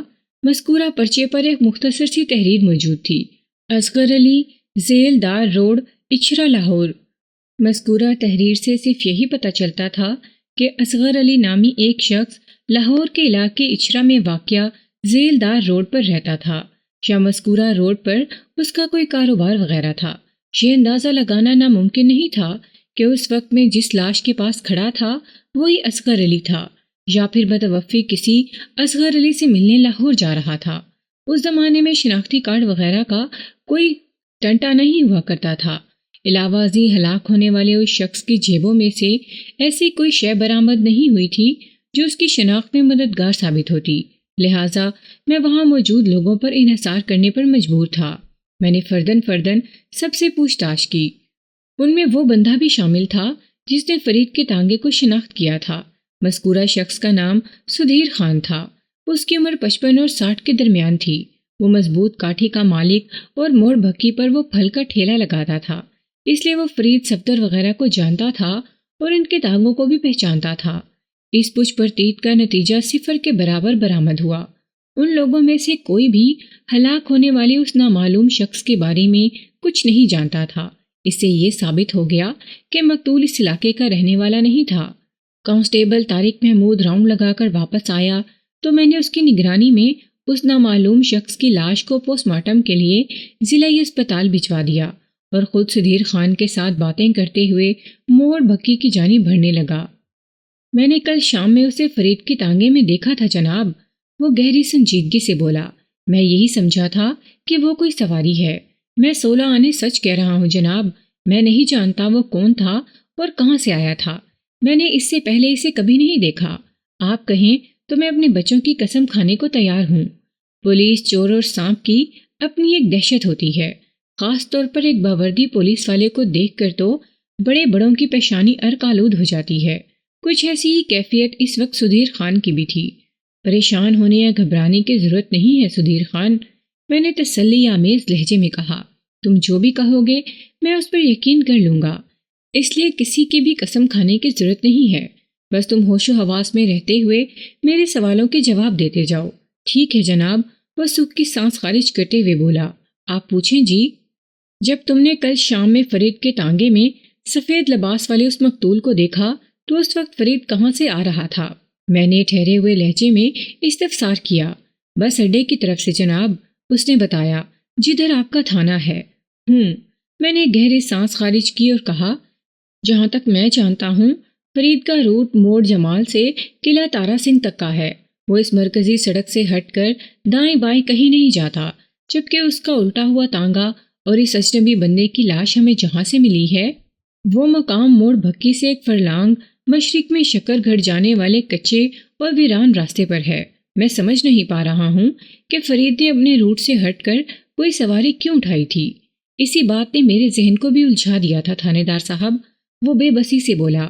میں نے سوچا تھا جب فرید واپس آئے گا تو میں اسے یہ سوال ضرور کروں گا، لیکن مغرب کی اذان تک بھی جب وہ نہیں لوٹا تو میں اپنا ٹھیلا لے کر گھر چلا گیا۔ تم مجھے یہ بتانے کی کوشش کر رہے ہو کہ جب کل شام فرید بھکی موڑ سے شکر گھر جانے والے راستے پر مڑا تو اس وقت تمہاری اس سے بات نہیں ہوئی تھی؟ جی بالکل، وہ سر کو اس باتی جنبش دیتے ہوئے بولا۔ میرا یہی مطلب ہے تھانے دار صاحب۔ اچھا یہ بتاؤ، میں نے ایک فوری خیال کے تحت پوچھا، فرید سے پہلے یا بعد میں تم نے چودھری فرمان کے ملازم صفدر کو موڑ بھکی کے آس پاس یا شکر گھر کی طرف جانے والے کچے راستے پر دیکھا تھا؟ نہیں سرکار، وہ نفی میں گردن ہلاتے ہوئے بولا۔ صفدر تو دن میں صرف 2 بار نظر آتا ہے۔ نمبر 1 صبح جب وہ چودھری صاحب کی بیٹی کو اسکول چھوڑنے جاتا ہے، نمبر 2 دوپہر کے بعد جب وہ اسی بچی کو سکول سے واپس گھر لے جاتا ہے۔ صفدر کوئی باقاعدہ سواریاں اٹھانے والا کوئی جوان نہیں ہے تھانے دار صاحب۔ ہم باتیں کرتے ہوئے سدھیر خان کے پھل والے ٹھیلے کے پاس پہنچ گئے۔ اس نے میری طرف دیکھتے ہوئے منت ریز لہجے میں کہا، سرکار آپ کی اجازت ہو تو میں اپنے گھر چلا جاؤں؟ ہاں کیوں نہیں، میں نے دوستانہ انداز میں کہا۔ تم نے پولیس کے ساتھ ابھی جو تعاون کیا ہے اس کے لیے میں تمہارا شکر گزار ہوں۔ تم اپنی آنکھیں اور کان کھلے رکھنا، اگر تمہیں اس معاملے سے جڑی ہوئی کوئی بھی اہم بات پتہ چلے تو فوراً مجھے بتانا۔ سمجھ رہے ہو نا میں کیا کہہ رہا ہوں؟ جی ہاں، وہ جلدی سے بولا۔ میں نے تعریفی انداز میں کہا، شاباش تھانے دار صاحب، کیا میں آپ سے ایک بات پوچھ سکتا ہوں؟ وہ ہچکچاہٹ آمیز لہجے میں بولا۔ میں نے کہا، ہاں کیوں نہیں، آپ نے مجھ سے صفدر کے بارے میں کیوں سوال کیا تھا؟ اس نے سوالیہ نظر سے مجھے دیکھا۔ سدھیر خان، کیا تم جانتے ہو کہ 3 دن پہلے موڑ جمال والے تانگا سٹینڈ پر فرید اور صفدر کے درمیان ایک خون ریز لڑائی ہوئی تھی؟ میں نے اس کے چہرے پر نگاہ جما کر پوچھا۔ میرے تھانے کے انتہائی قریب۔ ہاں جی، کسی نے مجھے جھگڑے کے بارے میں بتایا تو تھا، اس نے جواب دیا، لیکن میں نے اس پر زیادہ توجہ نہیں دی تھی۔ اس کے آخری جملے نے مجھے چونکا دیا۔ میں پوچھے بنا نہ رہ سکا، تمہارے توجہ نہ دینے کا کوئی خاص سبب سدھیر خان؟ ان کے درمیان چھوٹی موٹی جھڑپوں کے قصے سننے کو ملتے رہتے ہیں، وہ عام سے لہجے میں بولا۔ میں سمجھا یہ بھی کوئی ویسا ہی واقعہ ہوگا۔ سدھیر خان ایسے بے پرواہی سے بات کر رہا تھا جیسے فرید و صفدر کا تنازع اہمیت سے خالی ہو، مگر میں اسے ہلکا نہیں لے سکتا تھا۔ اس نے میرے اندر ایک خاص نوعیت کا تجسس جگا دیا تھا۔ میرا تھانے دارانہ دماغ فوراً سے بیشتر اپنے کام سے لگ گیا۔ سدھیر خان، میں نے اس کی آنکھوں میں دیکھتے ہوئے سوال کیا، کیا تم بھی قلعہ تارا سنگھ ہی کے رہنے والے ہو؟ نہیں سرکار، وہ نفی میں گردن جھٹکتے ہوئے بولا، میرا گھر ادھر بھکی ہی میں ہے۔ تم بھکی کے وسینک ہو، لیکن قلعہ تارا سنگھ کی ساری خبریں تمہارے پاس ہیں۔ میں نے سوالیہ نظر سے اسے گھورا۔ مجھے بتاؤ، صفدر اور فرید میں اکثر کس بات پر منہ ماری ہوتی تھی؟ جناب، میں نے اپنی آنکھوں سے کچھ نہیں دیکھا، وہ معذرت خواہانہ انداز میں بولا۔ میری ساری معلومات بس سنی سنائی پر ہیں، تمہاری سنی کو میں بھی سننا چاہتا ہوں۔ میں نے گہری دلچسپی کا اظہار کرتے ہوئے کہا، مجھے بتاؤ، صفدر اور فرید کے بیچ آخر کیا مسئلہ تھا؟ صفدر کی بیوی بہت خوبصورت ہے تھانے دار صاحب، وہ رازدارانہ لہجے میں بولا، پھر جلد ہی اپنی بات کی وضاحت بھی کر دی۔ میں نے ایسا سنا ہے۔ ٹھیک ہے، صفدر ایک حسین و جمیل عورت کا شوہر ہے، میں نے گریدنے والے انداز میں کہا، تو اس بات کا فرید سے کیا لینا دینا؟ میں نے آج صبح فرید کی بیوی رضیہ کو دیکھا تھا، وہ ایک گوری چٹی اور موٹی تازی عورت تھی۔ اسے انتہائی حسین کہا جا سکتا تھا اور نہ ہی بدشکل۔ دراصل وہ ایک معقول اور قبول صورت عورت تھی۔ 3 بچوں کی پیدائش کے بعد 80% بیویاں ایسی ہی ہو جاتی ہیں۔ ادھر قلعہ تارا سنگھ میں ہر کوئی جانتا ہے کہ فرید کی صفدر کی بیوی پر نظر ہے۔ سدھیر خان نے میرے سوال کے جواب میں بتایا، اسی لیے صفدر فرید سے خار کھاتا ہے، اور یہی وجہ ہے کہ اکثر و بیشتر ان میں تلخ کلامی اور ہاتھا پائی ہوتی رہتی ہے۔ لیکن فرید تو مجھے اس گماش کا بالکل نہیں لگا، میں نے سوچ میں ڈوبے ہوئے لہجے میں کہا۔ 3 دن پہلے مجھے اس سے ملنے کا اتفاق ہوا تھا، میں نے اسے سمجھدار اور بردبار پایا ہے۔ ابھی تم نے جو کچھ بتایا ہے میرا ذہن اسے ماننے کو تیار نہیں۔ میرا بھی یہی خیال ہے تھانے دار صاحب، وہ تائیدی انداز میں گردن ہلاتے ہوئے بولا۔ فرید بیوی بچوں والا ایک سلجھو اور سیدھا سادہ بندہ ہے، لیکن اس کے بارے میں جو خبریں عام ہیں وہ فرید کو چھپا رستم ثابت کر رہی ہیں۔ پھر میں یہ بھی سوچتا ہوں کہ رائی ہو تو پہاڑ بنتا ہے۔ تم نے بہت بڑی اور پتے کی بات کہہ دی ہے سدھیر خان، میں نے ایک گہری سانس خارج کرتے ہوئے کہا۔ اب تم آرام سے اپنے گھر جاؤ، رائی اور پہاڑ کے درمیان پائے جانے والے فرق کو میں خود ہی ناپ لوں گا۔ اگلی صبح یعنی 8 اپریل کو میں نے کھوجی بابا عزیز جٹ کو تھانے بلا لیا، پھر کانسٹیبل ساجد علی کے ہمراہ اسے موڑ بھکی کی جانب روانہ کر دیا۔ میں نے کھوجی کو اس لوکیشن کے بارے میں اچھی طرح سمجھا دیا تھا جہاں میں نے فرید کا الٹا ہوا تانگا اور ایک نامعلوم بندے کی لاش دیکھی تھی۔ آپ فکر ہی نہ کریں ملک صاحب، عزیز جٹ نے میری ہدایت کو توجہ سے سننے کے بعد ٹھہرے ہوئے لہجے میں کہا، یہ سارا علاقہ میرا دیکھا بھالا ہے۔ چاچا، امید ہے شام سے پہلے تم مجھے کوئی خوشخبری سناؤ گے، میں نے کھوجی سے کہا۔ انشاءاللہ ضرور، وہ توانا آواز میں بولا۔ میں نے حوالدار دلاور حسین کو اپنے کمرے میں بلا لیا۔ اس نے مجھے سلیوٹ کیا تو میں نے اسے بیٹھنے کا اشارہ کرتے ہوئے معتدل انداز میں کہا، میں لاہور جا رہا ہوں، شام تک واپس آ جاؤں گا۔ میری غیر موجودگی میں یہ تھانہ تمہارے سپرد ہے۔ ملک صاحب، آپ بے فکر ہو کر جائیں، وہ بڑے اعتماد سے بولا۔ میں یہاں کے معاملات کو دیکھ لوں گا، آپ کو فکر کرنے کی ضرورت نہیں ہے۔ فرید اور صفدر کی مارا ماری سے لے کر فرید اور اس کے گھوڑے کی گمشدگی، علاوہ ازیں ایک اجنبی شخص کی لاش کی دریافت تک سارے حالات تمہارے سامنے ہیں۔ میں نے گہری سنجیدگی سے کہا، امید ہے میری واپسی تک تمہیں کوئی پریشانی نہیں ہوگی۔ اس نے میری آخری جملے کی تائید میں اپنی گردن کو اس باتی جنبش دی تو میں نے کہا، ہو سکتا ہے آج شام تک سرکاری ہسپتال سے اس نامعلوم بندے کی پوسٹ مارٹم شدہ لاش بھی آ جائے۔ میں نے معتدل انداز میں کہا، اگر مجھے لاہور سے واپس آنے میں دیر ہو جائے تو تم اس معاملے کو ہینڈل کر لینا۔ بہتر جناب، اس نے فرما برداری سے کہا۔ یہ ممکن نہیں ہے کہ اس واقعے کی گونج قلعہ تارا سنگھ تک نہ پہنچی ہو۔ میں نے کل صبح رضیہ سے وعدہ کیا تھا کہ جیسے ہی مجھے اس کے لاپتہ شوہر کے بارے میں کچھ پتہ چلا میں اسے ضرور بتاؤں گا۔ تم کسی بندے کو قلعہ تارا سنگھ بھیج کر رضیہ کو تازہ ترین صورتحال سے آگاہ کر دو اور اسے کل صبح تھانے آنے کا پیغام بھی دے دو۔ آج رات تک اس کیس کے مختلف پہلوؤں سے پردہ اٹھ چکا ہوگا، لہٰذا میں رضیہ سے بہتر انداز میں بات کر سکوں گا۔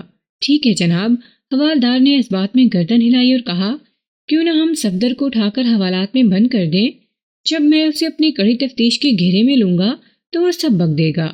آپ نے دیکھا تھا نا اس روز وہ حوالات میں بند ہونے کے نام پر کس قدر خوفزدہ ہو گیا تھا۔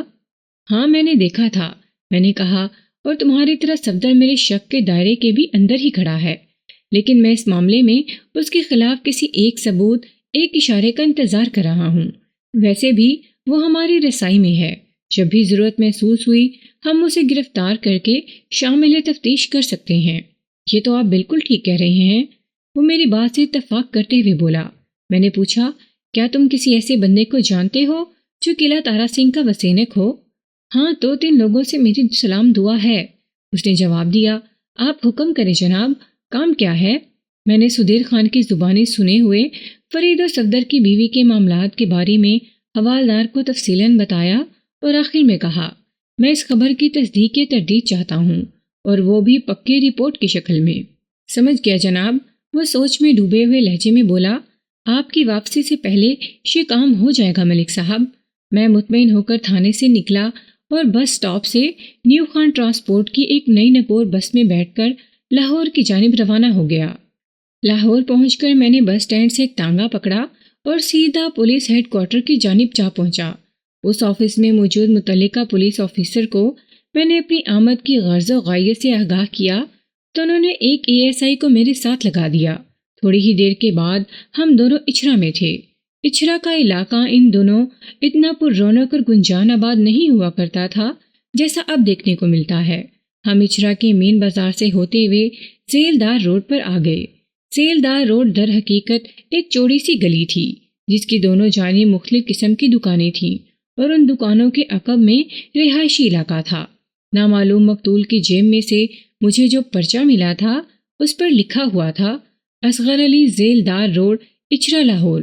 اس کے علاوہ میں اس اجنبی کے قد کاٹ اور حلیے کے بارے میں معلومات رکھتا تھا۔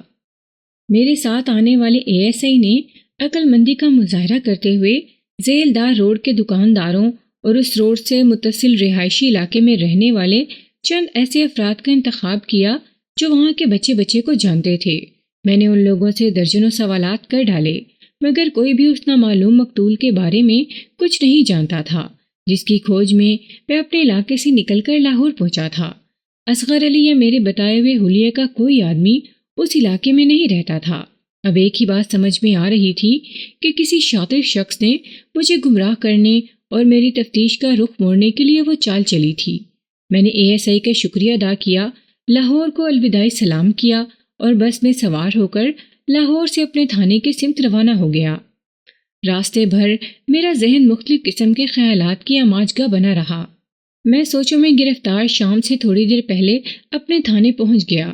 اس وقت تک اجنبی مقتول کی پوسٹ مارٹم شدہ لاش تھانے پہنچا دی گئی تھی۔ ملک صاحب، میں نے کاغذات پر دستخط کر کے یہ لاش وصول کر لی ہے۔ حوالدار نے مجھے اپنی کارکردگی سے آگاہ کرتے ہوئے بتایا، باقی کا کام آپ دیکھ لیں۔ اس بندے کا اس ایڈریس سے کوئی تعلق واسطہ نہیں ہے جو اس کی جیب سے برآمد ہوا تھا۔ میں نے ایک بوجھل سانس خارج کرتے ہوئے کہا، میرا لاہور والا دورہ بے فائدہ ثابت ہوا ہے۔ کسی فوٹوگرافر کو بلا کر اس لاش کی تصاویر بنانا ہوں گی تاکہ اس نامعلوم مقتول کی شناخت اور تلاش کی مہم کا آغاز کیا جائے۔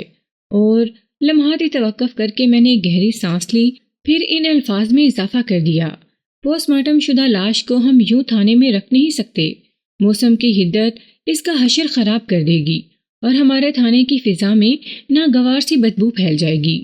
میرے خیال میں اسے واپس اسپتال بھیجنا ہوگا، وہاں کے سرد خانے میں یہ گلنے سڑنے سے محفوظ رہے گی، اور جب اس کا کوئی والی وارث سامنے آئے گا تو ہم اسے اسپتال سے منگوا لیں گے۔ میں آپ سے اتفاق کرتا ہوں ملک صاحب، حوالدار تائیدی انداز میں گردن ہلاتے ہوئے بولا، اس لاش کو اسپتال میں ہی رہنا چاہیے۔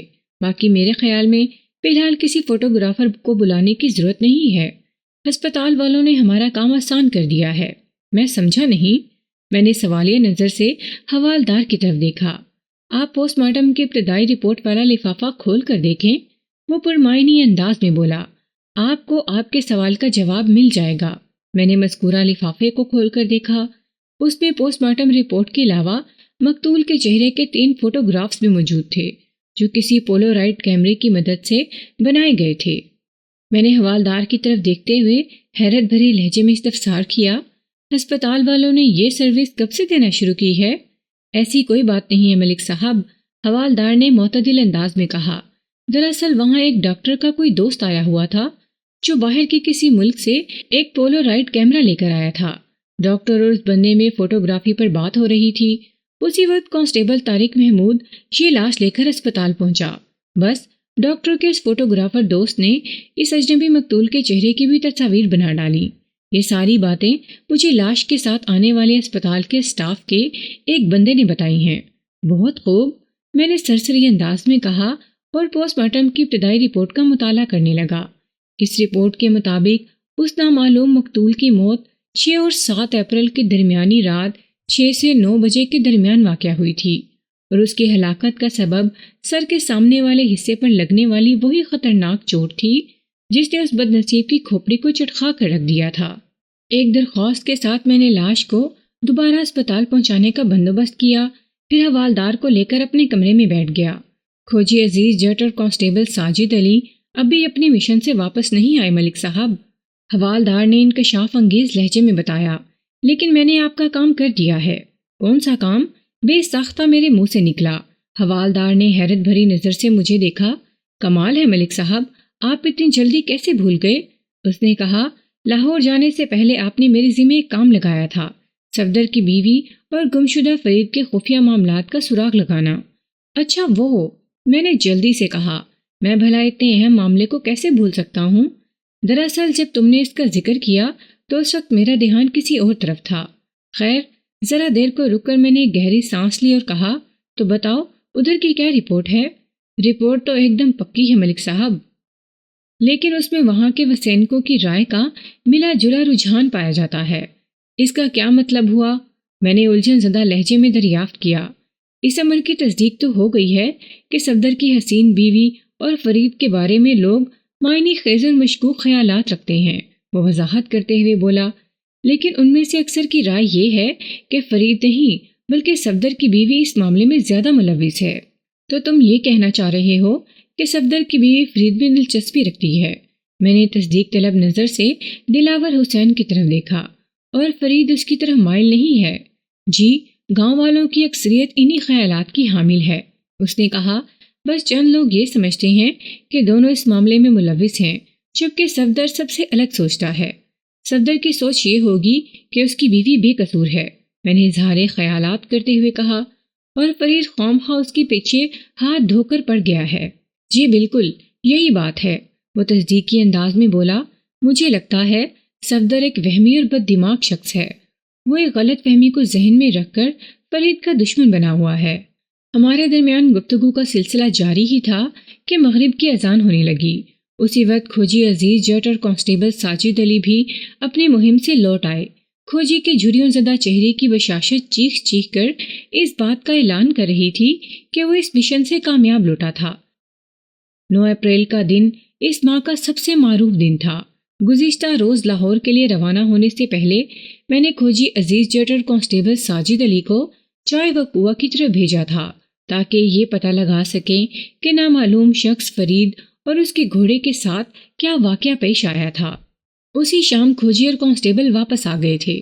میں نماز مغرب کی ادائیگی کے بعد اپنے کمرے میں آیا تو عزیز جٹ میرا ہی انتظار کر رہا تھا۔ حوالدار دلاور حسین بھی ابھی تک وہیں موجود تھا۔ ملک صاحب، میں نے بڑا خاص قسم کا کھرا نکالا ہے، آپ سنیں گے تو دنگ رہ جائیں گے۔ تو انتظار کس بات کا؟ میں نے معتدل انداز میں کہا، شروع ہو جاؤ۔ جس مقام پر فرید کا تانگا ایک سائیڈ پر الٹا ہوا ہے، وہاں میں نے گھوڑے کے سموں کا نشانات دیکھے ہیں۔ وہ واقعتاً شروع ہو گیا، اور وہ کسی اور کے نہیں بلکہ گمشدہ فرید کے لاپتہ گھوڑے کے قدموں کے نشانات ہیں۔ تو تم مجھے یہ بتانے کی کوشش کر رہے ہو کہ… ایک فوری خیال کے تحت میں نے قطع کلامی کرتے ہوئے کہا۔ فرید نے اپنی سواری کو موت کے گھاٹ اتارا، گھوڑے کو تانگے میں سے نکال کر اپنے تانگے کے پہلو کے بل الٹا کیا اور گھوڑے پر سوار ہو کر کہیں چلا گیا۔ پہلے مجھے بھی ایسا ہی لگا تھا ملک صاحب، وہ رسان بھرے لہجے میں بولا، لیکن جب میں نے گھوڑے کے قدموں کے نشانات کے سائز اور زمین پر ان کے ثبت ہونے کی گہرائی پر نوٹ کیا تو ایک انوکھی حقیقت مجھ پر آشکار ہو گئی۔ کون سی انوکھی حقیقت؟ میں نے سرسراتی ہوئی آواز میں استفسار کیا۔ میرا تجربہ بتاتا ہے کہ اگر کسی گھوڑے کی پیٹھ پر ایک سے زیادہ افراد سوار ہوں یا پھر ایک فرد اور اتنے ہی وزن کا کوئی سامان لدا ہوا ہو تو گھوڑے کے قدموں کے نشانات کا سائز اس اضافی دباؤ کے باعث نہ صرف یہ کہ معمول سے تھوڑا بڑا ہو جاتا ہے بلکہ زمین پر اس کے کھرے کی گہرائی بھی معمول سے کہیں زیادہ دیکھنے میں آتی ہے۔ کھوجی عزیز جٹ کھرے کے تکنیکی پہلوؤں پر روشنی ڈالتے ہوئے وضاحتی انداز میں بولا، ایک بات تو طے ہے کہ اس گھوڑے کی پشت پر 2 افراد سوار تھے۔ عین ممکن ہے کہ نامعلوم قاتل نے اس نامعلوم شخص کو قتل کرنے کے بعد فرید کو کسی بھی طرح اپنے قابو میں کیا، پھر اسے گھوڑے پر لاد کر وہاں سے نکل گیا۔ تمہاری بات تو میری سمجھ میں آ رہی ہے، اور کم و بیش میں بھی کچھ اسی انداز میں سوچ رہا ہوں، میں نے تائیدی انداز میں گردن ہلاتے ہوئے کہا۔ مگر یہاں سوال یہ پیدا ہوتا ہے کہ قاتل فرید کو گھوڑے پر ڈال کر کہاں گیا ہے، اور اس سوال کا جواب صرف تم ہی دے سکتے ہو۔ میں ضرور جواب دوں گا ملک صاحب۔ میں نے مذکورہ گھوڑے کا کھرا پکڑ کر لگ بھگ 2 میل تک اس کا تعاقب کیا ہے۔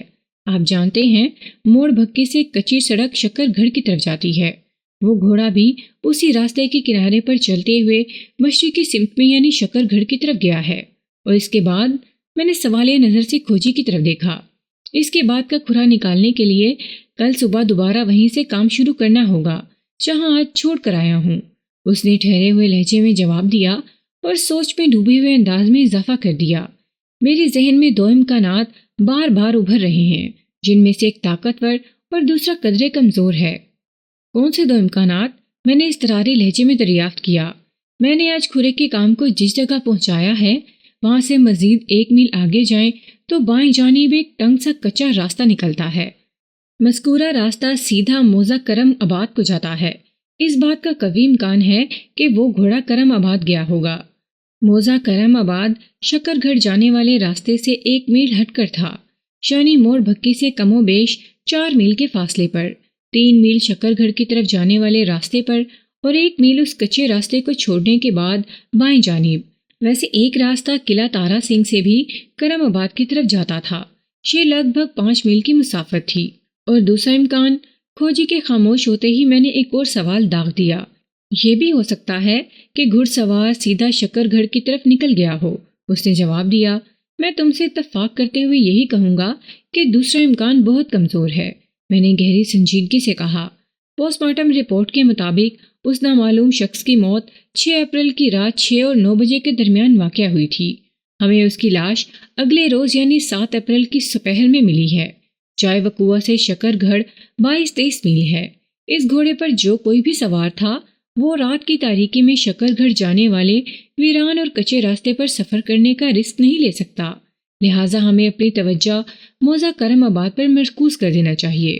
لمحاتی توقف کر کے میں نے ایک بوجھل سانس خارج کی، پھر اپنی میز کی دراز میں سے نامعلوم مقتول کے چہرے کی ایک فوٹو نکال کر کھوجی کی طرف بڑھاتے ہوئے الفاظ میں اضافہ کر دیا۔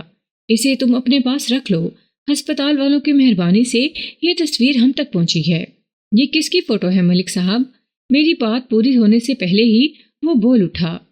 یہ اسی نامعلوم مقتول کی تصویر ہے جس کی لاش جائے واردات پر پڑی ملی ہے۔ بدقسمتی سے ابھی تک اس بندے کی شناخت نہیں ہو سکی۔ تم کل کا سورج طلوع ہونے سے پہلے ہی اپنے ادھورے مشن کی تکمیل کے لیے روانہ ہو جاؤ۔ کانسٹیبل ساجد بھی تمہارے ساتھ جائے گا۔ تم دونوں موڑ بھکی سے 2 میل مشرق کے سمت کھرا نکال چکے ہو، اب اس کے آگے کا معاملہ دیکھنا ہے۔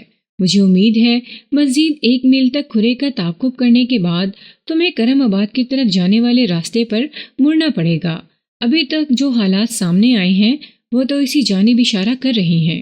تم موزہ کرم آباد کے لوگوں کو نامعلوم مقتول کی فوٹو دکھا کر اس کے بارے میں پوچھ تاچھ کرنا۔ ایک بار اس بد نصیب کی شناخت ہو جائے تو پھر فرید اور اس کے لاپتہ گھوڑے، وہ گھوڑا تو لاپتہ نہیں رہا، میں نے جلدی سے تصحیح کرتے ہوئے کہا۔ تم اس کے قدموں کا سراغ اپنی مٹھی میں دبوچ کر رکھنا، بس گمشدہ فرید تک رسائی حاصل کرنا ہے۔ یہ نیک کام اسی کے گھوڑے کے توسط سے ہو پائے گا۔ میں آپ کی حکمت عملی کو اچھی طرح سمجھ گیا ہوں ملک صاحب۔ میری بات کے مکمل ہونے پر کھوجی عزیز جٹ نے مضبوط لہجے میں کہا۔ انشاءاللہ میں کل آج سے بھی زیادہ اہم خبروں کے ساتھ آپ سے ملاقات کروں گا۔ آپ مجھ پر بھروسہ رکھیں جناب۔ میں نے اس بات میں سر ہلانے پر اکتفا کیا تھا۔ تھوڑی دیر کے بعد گمشدہ فرید کی افسردہ بیوی رضیہ مجھ سے ملنے آ گئی۔ میں نے فوراً رضیہ کو اپنے کمرے میں بلا لیا۔ میں نے مختصر مگر جامع انداز میں تازہ ترین صورتحال اس کی گوش گزار کر پھر شاکی لہجے میں استفسار کیا۔ رضیہ، اس روز تم نے مجھے فرید اور صفدر کی بیوی والے معاملے کے بارے میں کیوں نہیں بتایا تھا؟ اگر واقعی کوئی معاملہ ہوتا تو میں ضرور بتاتی تھانے دار صاحب، وہ نرم لہجے میں بولی۔ تو میں نے جو قصے اور کہانیاں سنی ہیں وہ سب افواہیں ہیں؟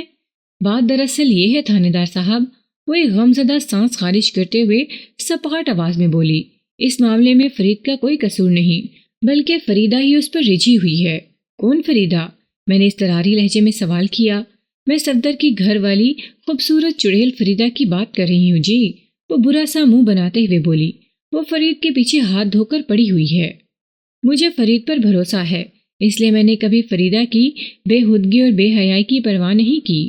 شوہر پر اعتماد اور اعتبار کرنا اچھی بات ہے رضیہ، میں نے اس کے چہرے پر نگاہ جما کر سمجھانے والے انداز میں کہا، لیکن تم دونوں کی بے پرواہی سے اس معاملے نے سنگین صورتحال اختیار کر لی ہے۔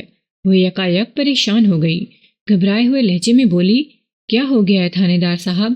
ہوا یہ ہے کہ، میں نے وضاحت کرتے ہوئے کہا، صفدر یہ سمجھنے لگا ہے کہ اس کی بیوی معصوم اور بے وقوف ہے اور فرید اسے ورغلاتا رہتا ہے، اس لیے وہ فرید کا دشمن بنا بیٹھا ہے۔ جی، یہ بات میں بھی سمجھتی ہوں، وہ اس بات میں گردن ہلاتے ہوئے بولی۔ صفدر ایک شکی اور وہمی انسان ہے، اسے اپنا دماغی علاج کروانا چاہیے اور اس کے ساتھ فریدہ کو بھی نکیل ڈالنے کی ضرورت ہے۔ یہ کام ہم نے تو نہیں کرنا۔ صفدر اس کا مجازی خدا ہے، اپنی بیوی کو قابو میں رکھنا تو اسی کی ذمہ داری ہے۔ تم بالکل ٹھیک کہہ رہی ہو، میں نے معتدل انداز میں کہا، پھر سوال کیا، صفدر آج کل قلعہ تارا سنگھ ہی میں ہے یا گاؤں سے کہیں باہر گیا ہوا ہے؟ اس نے کہاں جانا ہے جی، وہ مشٹنڈا گاؤں ہی میں ہے، وہ بیزاری سے بولی۔ چودھری فرمان علی کی بیٹی کو اسکول لے جانا اور واپس لانا اسی کی ذمہ ہے، اس معاملے میں چودھری کسی اور پر بھروسہ نہیں کرتے۔ رضیہ، تم نے مجھے بتایا تھا کہ تمہارے یعنی تم لوگوں کے زیادہ تر رشتہ دار حافظ آباد، وزیر آباد، نوشہرہ درکاں اور جلال پور جٹا وغیرہ میں ہیں۔ میں نے اس کی آنکھوں میں دیکھتے ہوئے پوچھا، کیا ان رشتہ داروں میں اصغر علی نامی کوئی شخص بھی ہے؟ چند لمحے سوچنے کے بعد اس نے نفی میں گردن ہلاتے ہوئے جواب دیا، نہیں جی، قلعہ تارا سنگھ سے 5 میل جنوب مشرق میں موزہ کرم آباد ہے۔ میں نے بدستور اس کی آنکھوں میں جھانکتے ہوئے سوال کیا، کیا تمہارا وہاں جانا ہوتا ہے؟ کیا تم یا فرید موزہ کرم آباد کے وسینقوں کو جانتے ہو؟ نہیں جی، وہ ایک مرتبہ پھر سر کو نفی میں جنبش دیتے ہوئے بولی، میں تو کبھی وہاں نہیں گئی اور میرا خیال ہے فرید کا بھی کبھی ادھر جانا نہیں ہوا۔ ویسے کرم آباد کے بارے میں چودھری فرمان علی آپ کو زیادہ بہتر طور پر بتا سکتا ہے۔ چودھری فرمان علی کیوں؟ میں نے چونکے ہوئے لہجے میں کہا، تھانے دار جی، فرمان علی کا چھوٹا بھائی فیضان علی موزہ کرم آباد کا چودھری ہے، رضیہ نے انکشاف انگیز لہجے میں بتایا۔ اچھا تو یہ بات ہے، میں نے بڑی سادگی سے کہا، کیونکہ یہ میرے علم میں تھا مگر سرسری سا، اور چودھری فرمان علی اکثر صفدر کو اپنے کام سے کرم آباد بھی بھیجتا ہے۔ وہ اپنی ہی دھن میں بولتی چلی گئی، آپ چاہیں تو کرم آباد کے بارے میں صفدر سے بھی معلومات حاصل کر سکتے ہیں۔ ٹھیک ہے، میں صفدر سے بات کروں گا۔ پھر میں نے اسے اس نامعلوم مقتول کی تصویر دکھائی۔ یہ ہے وہ بدنصیب مقتول جس کے بارے میں معلومات حاصل کرنے کی غرض سے میں کل لاہور بھی گیا تھا، مگر یہ کام نہیں ہو سکا۔ کیا تم اس بندے کے بارے میں کچھ جانتی ہو؟ اس نے بغور مذکورہ تصویر کو دیکھا، پھر نفی میں گردن ہلاتے ہوئے بولی، نہیں جی، میں اس بندے کو کہیں نہیں دیکھا۔ ہمارے درمیان مزید چند منٹ تک گفتگو ہوتی رہی، پھر میں نے تسلی دلاسے اور ہدایات کے ساتھ رضیہ کو رخصت کر دیا۔ رضیہ کے جانے کے تھوڑی دیر بعد حوالدار دلاور حسین میرے کمرے میں آ کر مرجھائے ہوئے لہجے میں بولا، ملک صاحب، ایک بری خبر ہے۔ ایسا کیا ہو گیا دلاور حسین؟ میں نے چونکے ہوئے لہجے میں سوال کیا۔ بارش شروع ہو گئی ہے جناب، اس نے انکشاف انگیز لہجے میں بتایا۔ آغاز تو بوندا باندی سے ہوا ہے، لیکن آسمان کے تیور بڑے خطرناک نظر آ رہے ہیں۔ لگتا ہے آج خوب جم کر می برسے گا۔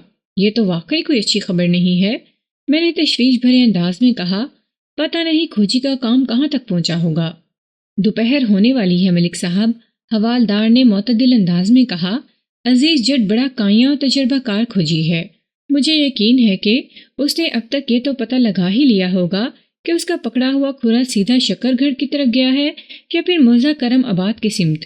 دلاور حسین، تم نے خاصی وزنی بات کی ہے، میں نے تعریفی انداز میں اس کی طرف دیکھا۔ وہ لوگ آج صبح سویرے ہی اپنے مشن پر روانہ ہو گئے تھے۔ رضیہ سے کچھ نیا پتہ چلا ملک صاحب؟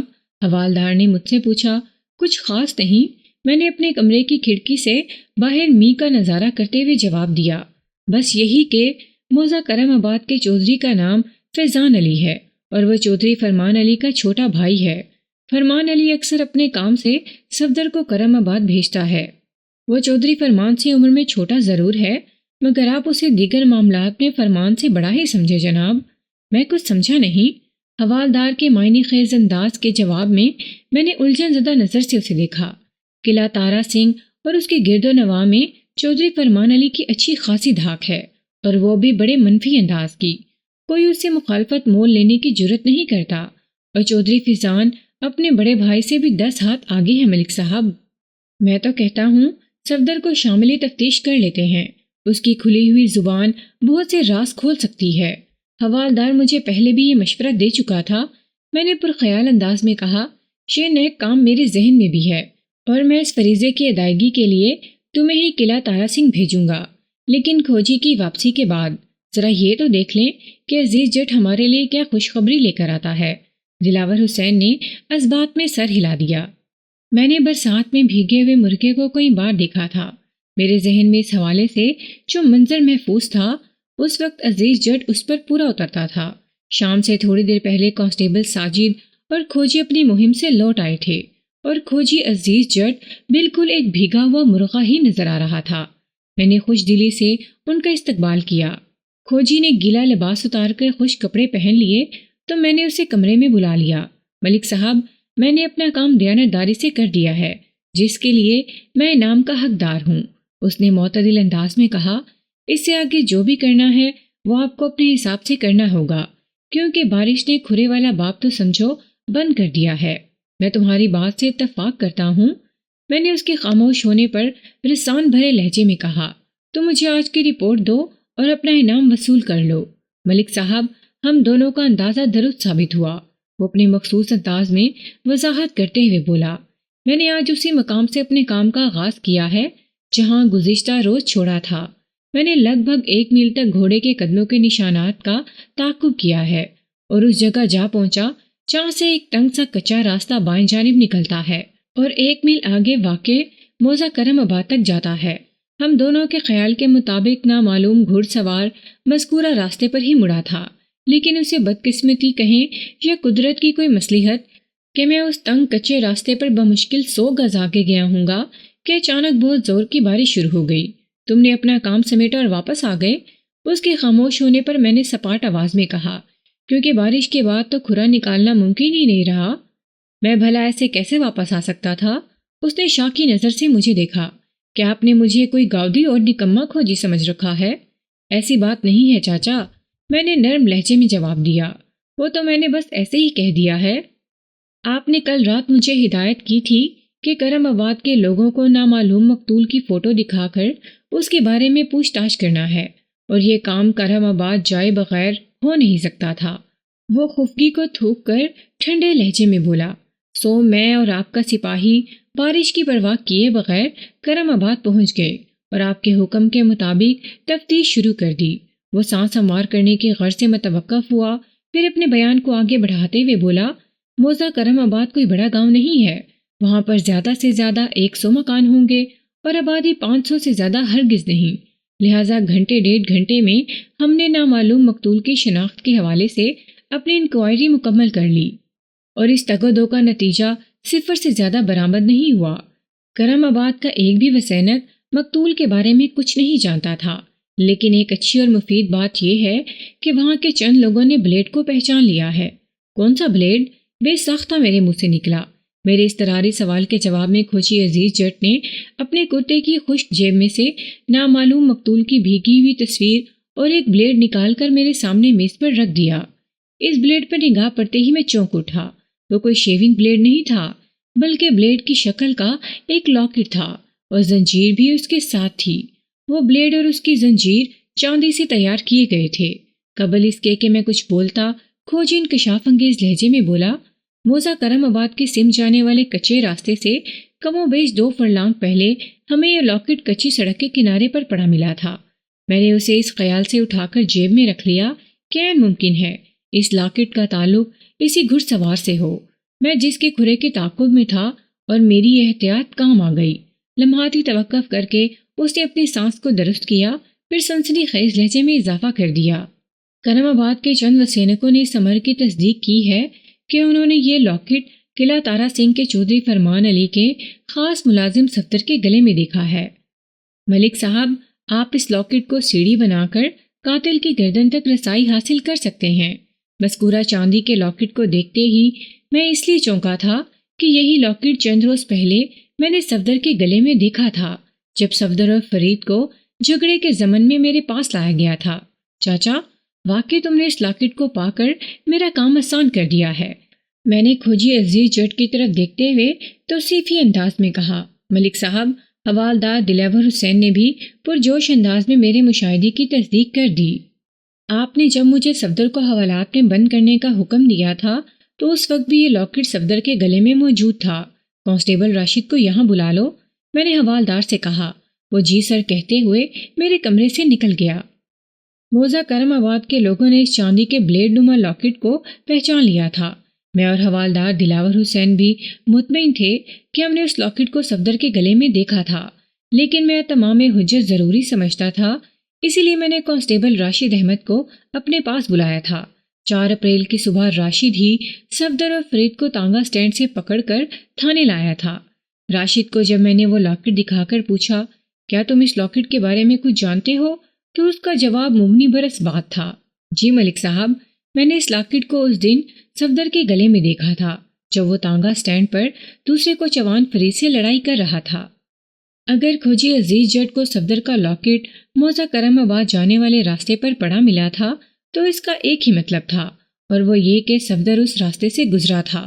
میں نے راشد کو جانے کے لیے کہا، پھر حوالدار سے مخاطب ہوتے ہوئے گہری سنجیدگی سے کہا، دلاور حسین، تمہاری خواہش پوری ہونے کا وقت آ گیا ہے۔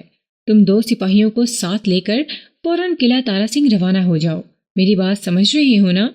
بھلا یہ بھی کوئی پوچھنے والی بات ہے ملک صاحب، وہ توانا اور معنی خیز لہجے میں بولا۔ آپ بے فکر ہو جائیں، آج رات کسی بھی وقت صفدر ہمارے تھانے کی حوالات میں ہوگا۔ شاباش، میں نے ستائشی نظر سے اس کی طرف دیکھا اور کہا، اگر چودھری فرمان علی تمہارے راستے میں روڑا اٹکانے کی کوشش کرے تو اسے کہہ دینا، یہ میرا حکم ہے۔ ظاہر ہے میں آپ ہی کے حکم پر تو قلعہ تارا سنگھ جا رہا ہوں، حوالدار نے پرسوچ انداز میں کہا، پھر ان الفاظ میں اضافہ کر دیا، ویسے میرے ذہن میں ایک آئیڈیا ہے ملک صاحب۔ میں پوچھے بنا نہ رہ سکا، کیسا آئیڈیا؟ میں صفدر پر یہ ظاہر نہیں کروں گا کہ میں اسے گرفتار کرنے آیا ہوں، وہ اپنے منصوبے سے مجھے آگاہ کرتے ہوئے بولا۔ میں اسے یہ بتاؤں گا کہ آج شام تھانے آ کر 2 افراد نے اس کے خلاف رپورٹ درج کرائی ہے کہ اس نے شیریں والا باغ کے نزدیک انہیں زد و کوب کیا ہے اور ان کے پاس جو رقم تھی وہ بھی چھین لی ہے، لہٰذا ملک صاحب نے معمول کی پوچھ تاچھ کے لیے اسے تھانے بلایا ہے۔ اس سے کیا ہوگا؟ وہ رکا تو میں نے معتدل انداز میں سوال کیا، جیسا کہ آپ جانتے ہیں یہ ایک فرضی کہانی ہے، وہ وضاحت کرتے ہوئے بولا۔ صفدر نے کسی کے ساتھ مار پیٹ کی ہے اور نہ ہی اس نے کسی کو لوٹا ہے، اس لیے وہ بے خوف و خطر میرے ساتھ آنے کے لیے تیار ہو جائے گا، اور اس صورتحال میں چودھری فرمان علی کی طرف سے بھی کسی رکاوٹ یا مداخلت کا اندیشہ نہیں ہے۔ وہ لمحے بھر کو رکا، پھر اپنی بات کی مکمل وضاحت کرتے ہوئے بولا، ایک بار ساتھ خیریت کے صفدر تھانے پہنچ گیا تو پھر ہم اس کا باجا بجا ڈالیں گے۔ تمہارا آئیڈیا برا نہیں ہے دلاور حسین، میں نے ٹھہرے ہوئے لہجے میں کہا، نیک کاموں میں چونکہ تاخیر مناسب نہیں ہوتی، اس لیے تم 2 کانسٹیبل کے ساتھ فی الفور قلعہ تارا سنگھ روانہ ہو جاؤ۔ رات اپنا نصف سفر طے کر چکی تھی، مگر میں خلاف معمول ابھی تک جاگ رہا تھا، کیونکہ آج کی رات اس کیس کے نتائج کا اعلان کرنے والی تھی۔ تھوڑی دیر پہلے تک ٹرائل روم کی جانب سے صفدر کی اذیت ناک فریادیں میری سماعت پر برابر دستک دیتی رہیں، لیکن اب فضا خاموش اور ماحول سازگار ہو چکا تھا، جس کا مطلب تھا حوالدار نے ایک ناکارہ ٹیپ ریکارڈر کو مرمت کے بعد بجنے کے قابل بنا دیا تھا۔ قلعہ تارا سنگھ میرے تھانے سے محض 3 میل کی دوری پر تھا، اس حساب سے جانے اور آنے کا کل فاصلہ 6 میل بنتا تھا۔ بذریعہ تانگا 6 میل کا فاصلہ طے کرنے میں زیادہ سے زیادہ 1 گھنٹہ لگ سکتا تھا، اور حوالدار دلاور حسین پھرتی کا مظاہرہ کرتے ہوئے ٹھیک 1.5 گھنٹے بعد صفدر کو اپنے ساتھ لے کر تھانے پہنچ گیا تھا، گویا اس نے قلعہ تارا سنگھ میں زیادہ وقت برباد نہیں کیا تھا۔ تھانے پہنچ کر جب صفدر کو پتہ چلا کہ شیراں والا باغ کے نزدیک پیش آنے والے واقعے کی کہانی من گھڑت تھی تو وہ بپھر گیا۔ آپ نے میرے ساتھ دھوکہ کیا ہے تھانے دار صاحب، وہ خفگی بھرے لہجے میں بولا، آپ کو اس کا نتیجہ بھگتنا پڑے گا۔ پہلے تو تم اپنے کالے کرتوتوں کے نتائج بھگت لو، اس کے بعد میرے بارے میں سوچنا، میں نے سنسناتے ہوئے لہجے میں کہا، اور میں نے تم سے کوئی دھوکہ نہیں کیا، جو جس کماش کا ہوتا ہے میں اس کے ساتھ ویسا ہی سلوک کرتا ہوں۔ ایک مجرم کو کسی بھی بہانے تھانے لایا جا سکتا ہے۔ تم نے اگر شیراں والا باغ کے نزدیک 2 بندوں سے مار پیٹ کر انہیں نہیں لوٹا تو اس سے کوئی فرق نہیں پڑتا، تمہارا جرم اس سے کہیں زیادہ سنگین ہے۔ اس کے چہرے پر ایک رنگ سا آ کر گزر گیا، مگر اس نے فوراً سے پیشتر خود کو سنبھال لیا اور برہمی سے بولا، آپ بار بار مجھے مجرم کیوں کہہ رہے ہیں؟ آخر میں نے کیا ہے؟ میں نے نامعلوم مقتول کی پولو رائڈ تصویر اس کو دکھاتے ہوئے درست لہجے میں دریافت کیا، اسے جانتے ہو؟ مذکورہ فوٹو کو دیکھ کر صفدر کی آنکھوں میں شناسائی کی چمک نمودار ہوئی، لیکن اگلے ہی لمحے اس نے کمال ڈٹائی کا مظاہرہ کرتے ہوئے مجھ سے سوال کر دیا، میں اسے نہیں جانتا، کون ہے یہ؟ شیف وہی بدنصیب ہے جو 6 اپریل کی شام فرید کے تانگے پر سوار ہوا تھا۔ میں نے صفدر کی آنکھوں میں دیکھتے ہوئے کہا، اگلے روز اس کی لاش موڑ بھکی سے 1 فرلانگ مشرق میں شکر گھر کی طرف جانے والی کچی سڑک کے کنارے پر پڑی ملی ہے۔ وہیں پر گمشدہ فرید کا تانگا بھی پہلو کے بل الٹا پڑا تھا۔ فرید اور اس کا گھوڑا ابھی تک لاپتہ ہیں۔ لمحاتی توقف کر کے میں نے گہری سانس لی، پھر سخت لہجے میں استفسار کیا، کچھ یاد آیا یا تمہارے حافظے کو کسی لیبارٹری میں بھیج کر اس کا ٹیسٹ کروانا پڑے گا؟ صفدر کے چہرے اور آنکھوں میں الجھن زدہ پریشانی ڈوب اور ابھر رہی تھی، لیکن اس کے ساتھ ہی اس کی ڈٹائی بھی کم ہونے کا نام نہیں لے رہی تھی۔ میں نے فرید کی پراسرار گمشدگی اور ایک بندے کی لاش کی دریافت کے بارے میں سنا تھا۔ صفدر نے سرسری انداز میں کہا، میں اس سے زیادہ کچھ نہیں جانتا جناب، آپ خواہ مجھ پر شک کر رہے ہیں، ان معاملات سے میرا کچھ لینا دینا نہیں ہے۔ یہ ٹھیک ہے کہ میں فرید کو پسند نہیں کرتا اور کئی بار میرا اس سے جھگڑا بھی ہو چکا ہے، لیکن میں سچ کہہ رہا ہوں، اس کے ساتھ پیش آنے والے واقعے سے میرا کوئی تعلق نہیں۔ ملک صاحب لاتوں کے بھوت باتوں سے نہیں مانتے۔ حوالدار نے قہربار نظر سے صفدر کو دیکھنے کے بعد مجھ سے کہا، آپ اس نامراد کو 1 گھنٹے کے لیے میرے سپرد کر دیں، میں اسے ایک دم چالو کر دوں گا۔ 1 منٹ دلاور حسین، میں نے ہاتھ اٹھا کر حوالدار کو رکنے کا اشارہ کیا، پھر صفدر سے پوچھا، تم فرید کو پسند کیوں نہیں کرتے؟ بس جی، وہ گڑبڑائے ہوئے لہجے میں بولا، وہ مجھے اچھا نہیں لگتا۔ یہ تو کوئی بات نہیں، میں نے تیز نظر سے اسے گھورا، فرید تمہیں پسند نہیں، اس لیے تم نے نہ صرف اسے غائب کر دیا بلکہ اس کی سواری کو بھی موت کے گھاٹ اتار دیا۔ میں اس بارے میں کچھ نہیں جانتا تھانے دار صاحب، وہ نیم تجاجی لہجے میں بولا۔ حوالدار اس کے انتہائی قریب کھڑا تھا۔ ادھر صفدر کی بات مکمل ہوئی، ادھر دلاور حسین نے اس کی گردن پر 1-2 ہتھڑ رسید کرتے ہوئے کرخت لہجے میں کہا، یہ کیا تم نے بکرے کی طرح میں لگا رکھی ہے؟ صفدر، اگر اپنی مرغی کردار کی ٹھیک ہو تو وہ پرائے گھر میں کبھی انڈا نہیں دیتی۔ میں نے اس کے چہرے پر نظر جما کر گمبھیر انداز میں کہا، تم اپنا سارا غصہ پرائے گھر پر اتارنے کی کوشش کرتے رہے ہو اور اپنی مرغی پر تمہاری ذرا سے بھی توجہ نہیں ہے۔ کہتے ہیں عقل مند کے لیے اشارہ ہی کافی ہوتا ہے۔ صفدر تو 1.5 ہوشیار آدمی تھا، اس نے اپنی بیوی کے حوالے سے میرے اشارے کو ٹھیک سمجھ تو لیا تھا، مگر اس پر اچھا یا برا کوئی رد عمل ظاہر نہیں کیا تھا۔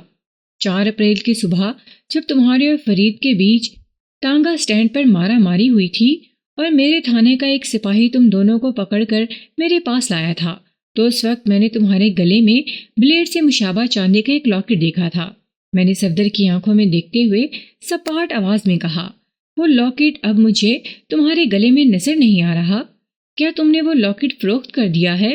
نہیں جی، وہ اپنی گردن پر ہاتھ پھیرتے ہوئے اضطراری لہجے میں بولا، وہ تو میں نے آج ہی اتار کر اپنے گھر میں رکھا ہے۔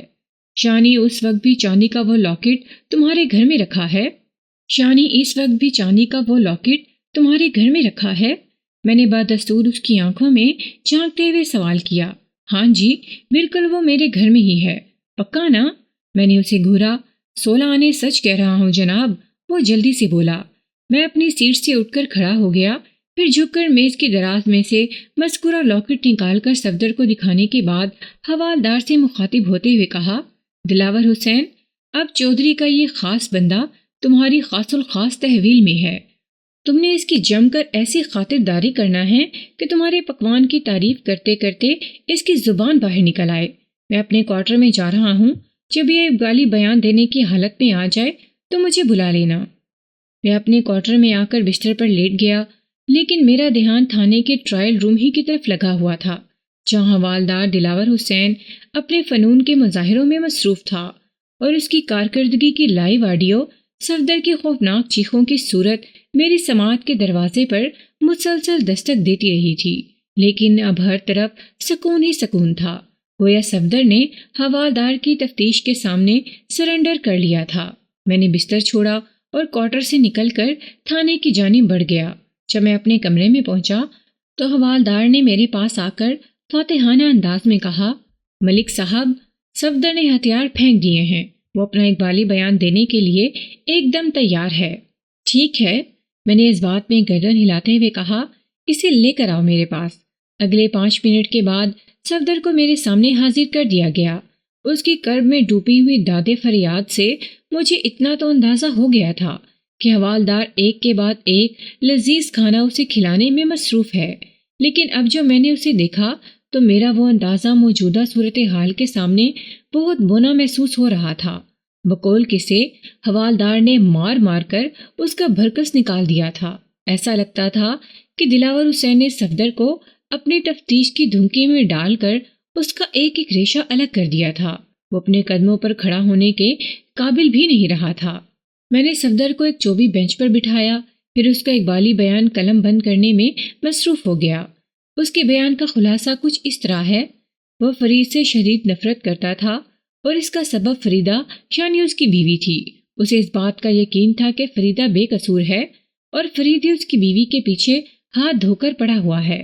فرید سے اس کی کئی بار جھڑپ ہو چکی تھی، لہٰذا اس نے اس قصے کو ختم کرنے کے لیے اپنے ایک دوست ہاشو کے ساتھ مل کر فرید کو موت کے گھاٹ اتارنے کا منصوبہ بنایا۔ ہاشو کا تعلق موزہ کرم آباد سے تھا اور اس کا شمار چودھری فیضان علی کے خاص آدمیوں میں ہوتا تھا۔ انہیں اپنے منصوبے کو پایہ تکمیل تک پہنچانے کے لیے ایک ایسے بندے کی تلاش تھی جو کرم آباد کا وسینک ہو اور نہ ہی قلعہ تارا سنگھ کا۔ اس مقصد کے لیے صفدر نے اپنے ایک پرانے جانے والے شخص حنیف کو استعمال کرنے کا فیصلہ کیا۔ حنیف نارنگ منڈی کا رہنے والا تھا۔ صفدر جانتا تھا کہ حنیف ایک لالچی انسان ہے، لہٰذا حنیف کی اسی کمزوری کا فائدہ اٹھاتے ہوئے صفدر نے اسے 50 روپے کے عوض ایک چھوٹا سا کام کرنے کے لیے راضی کر لیا۔ اس زمانے کے 50 روپے آج کے کم از کم 25,000 روپے سمجھ لیں، اور حنیف ایک لالچی اور حریص انسان تھا۔ صفدر کا بتایا ہوا کام اسے بہت آسان لگا۔ اسے صاف ستھرا لباس پہن کر فرید کا سالم تانگا کرائے پر لینا تھا اور اسے بھکی موڑ سے تھوڑا آگے چلنے کو کہنا تھا۔ حنیف نے نہایت ہی ہوشیاری سے یہ کام کر دیا۔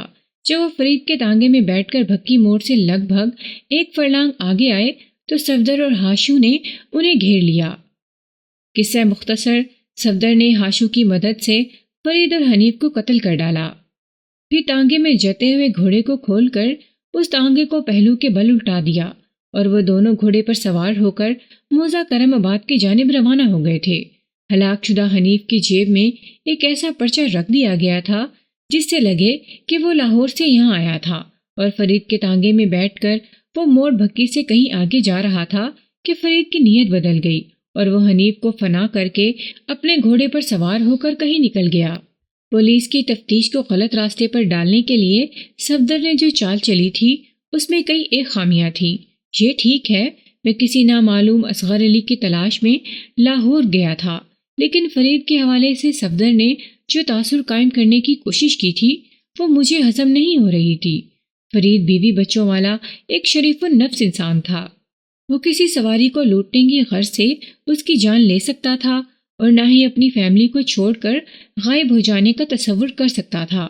پھر سب سے بڑی بات یہ کہ ٹانگے کو پہلو کے بل الٹانا اکیلے فرید کے بس کی بات نہیں تھی۔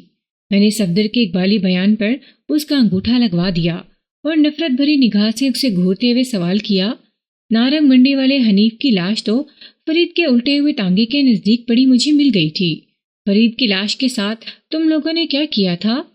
ٹانگے کو سائیڈ میں الٹانے کے بعد ہم نے مردہ فرید کو ٹانگے کی سیٹوں کے نیچے بنے ہوئے خانے میں فٹ کر دیا تھا۔ وہ صفاقی بھری ڈھٹائی سے بولا۔ میں تصور میں اپنا سر پیٹ کر رہ گیا کہ میرا اس طرف دھیان کیوں نہیں گیا تھا۔ صفدر نے جس خانے کا ذکر کیا تھا اسے آپ ٹانگے کے ڈکی بھی کہہ سکتے ہیں۔ آگے اور پیچھے کی سیٹوں کے نیچے ایک اچھا خاصا خلا موجود ہوتا ہے جس میں ٹانگا بان عموماً گھوڑے کا چارہ اور دوسرا چھوٹا موٹا سامان رکھتا ہے۔ اس خلا کے آگے اور پیچھے والے دونوں کھلے حصوں کو کسی جھالر نما دبیز کپڑے یا ریگزین کی مدد سے ڈھک دیا جاتا ہے تاکہ ڈگی میں رکھی ہوئی اشیاء باہر سے نظر نہ آئیں۔ دلاور حسین، میں نے حوالدار کو مخاطب کرتے ہوئے تحقیقانہ انداز میں کہا، اس شیطان کو لے جا کر حوالات میں بند کر دو، باقی کا کام کل صبح انجام دیں گے۔ صفدر سہمی ہوئی نظر سے حوالدار کی طرف دیکھنے لگا، پھر روئے سخن میری جانب موڑتے ہوئے ملتی جیانہ انداز میں کہا، تھانے دار صاحب، مجھے اس بندے کے حوالے نہ کریں، یہ بہت ہی ظالم اور سفاک ہے۔ مگر تم سے زیادہ نہیں، میں نے دو ٹوک انداز میں کہا۔ تم چودھری فرمان علی کے خاص بندے ہو اور دلاور حسین میرے لیے بہت خاص ہے، لہٰذا ایک خاص کو دوسرے خاص کے پاس ہی خوش رہنا چاہیے۔ ویسے اب تمہیں میرے حوالدار سے ڈرنے کی ضرورت نہیں ہے۔ لمحاتی توقف کر کے میں نے ایک آسودہ سانس خارج کی، پھر ان الفاظ میں اضافہ کر دیا، تم نے اقبال جرم کرنے کے بعد اپنا بیان قلم بند کرا دیا ہے۔ اب حوالدار تمہیں ہاتھ بھی نہیں لگائے گا، کیونکہ تھانے کا کام ختم، اس کے بعد عدالت اپنا کام کرے گی۔ اگر تم اپنے بیان پر قائم رہے تو اس تھانے میں تمہارے لیے کوئی خطرہ نہیں ہے۔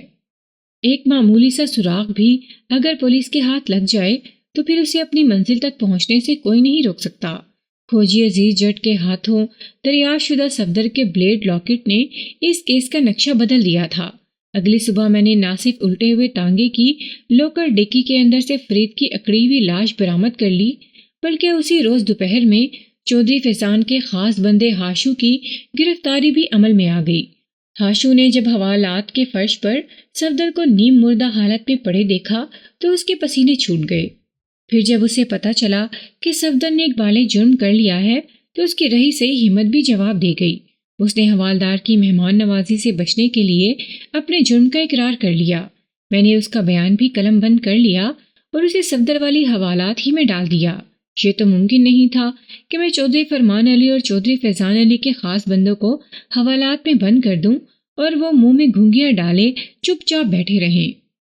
سپہر کے وقت چودھری برادران اپنی گماشتوں کی حمایت اور رہائی کے لیے تھانے پہنچ گئے۔ اس موقع پر چودھری فرمان علی نے ایک ایسی بات کی کہ میری رگو پے میں آگ سی لگ گئی۔ ملک صاحب، آپ نے تو ہمارے راج کی ایسی تیسی کر کے رکھ دی ہے۔ اس نے برہمی بھرے لہجے میں کہا، جو بھی سنے گا کیا کہے گا؟ آپ کم از کم اپنے نام کی لاش تو رکھ لیتے۔ میرا بندہ صفدر آپ کا ہم نام ہے۔ میری بات دھیان سے سنا چودھری، میں نے فرمان علی کی آنکھوں میں آنکھیں ڈال کر جارحانہ لہجے میں کہا، میں نے وردی قانون کی لاج رکھنے کے لیے بدن پر سجائی ہے۔ ہم اپنے ہم نام مجرموں کو تحفظ دینے کے لیے ہرگز نہیں۔ اور جہاں تک آپ کے راج کی بات ہے تو لمحے بھر کو رک کر میں نے باری باری دونوں کے چہروں کا جائزہ لیا، پھر واشگاف الفاظ میں اضافہ کر دیا، تم دونوں بھائیوں نے اپنے اپنے علاقے میں جو اندھیر مچا رکھی ہے اور جس طرح اپنے الٹے سیدھے کاموں کے لیے صفدر اور ہاشو جیسے معاشرتی ناسوروں کو پناہ دے رکھی ہے، یہ سب اسی بے شرمی، بے غیرتی اور غنڈہ گردی کا کیا دھرا ہے۔ تم لوگوں نے سن رکھا ہوگا، اور کبھی نہیں سنا تو اب سن لو کہ اندھیر نگری چوپٹ راج۔ ان کے چہرے لٹک گئے اور وہ تیش کے عالم میں پاؤں پٹکتے ہوئے میرے کمرے سے نکل گئے۔ ان کی رخصتی کا انداز ایسا ہی تھا جیسے وہ بازوبان خاموش ہی مجھے سنا گئے ہوں، تھانے دار کے بچے، تمہیں تو ہم دیکھ لیں گے۔ میں نے کبھی پہلے ایسی دھمکیوں کی پرواہ کی تھی اور نہ ہی اب مجھے کسی قسم کی فکر تھی، لہٰذا میں صفدر اور ہاشو کے خلاف چالان کی تیاری میں مصروف ہو گیا۔ کہانی کا اختتام ہو چکا ہے۔ اپنی قیمتی رائے سے ہمیں آگاہ ضرور کیجیے گا۔ خدا حافظ۔